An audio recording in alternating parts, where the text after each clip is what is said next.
General John Allen leaves Afghanistan at a critical time. Thousands of NATO troops will depart this year, too. He says the Afghan security forces, known as the ANSF, are ready for a major milestone this spring.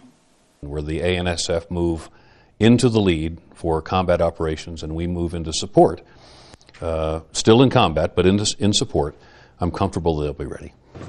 But during Allen's tenure, a new threat emerged: attacks by insiders. Last year, Afghans wearing security uniforms killed 61 NATO soldiers and civilian personnel.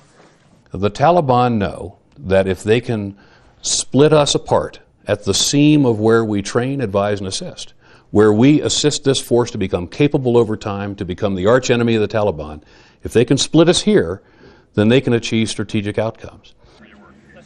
But Allen says he's confident that NATO and its Afghan counterparts have reduced the threat as much as possible. In the past year, the Taliban has expressed interest in peace talks, but also launched high-profile attacks, many killing civilians. All elements of the population have the potential to be part of the political process here.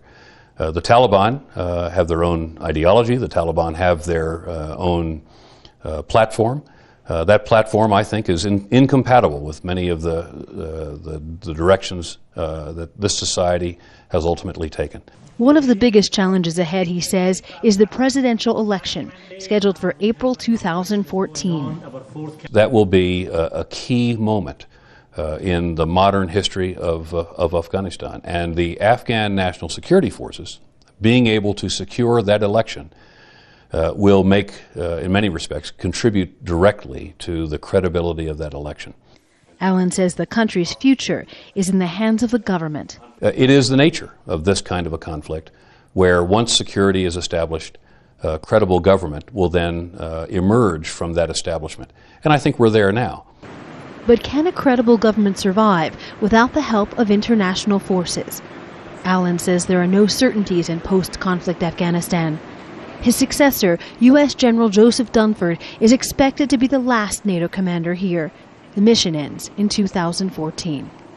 Jennifer Glass, Al Jazeera, Kabul.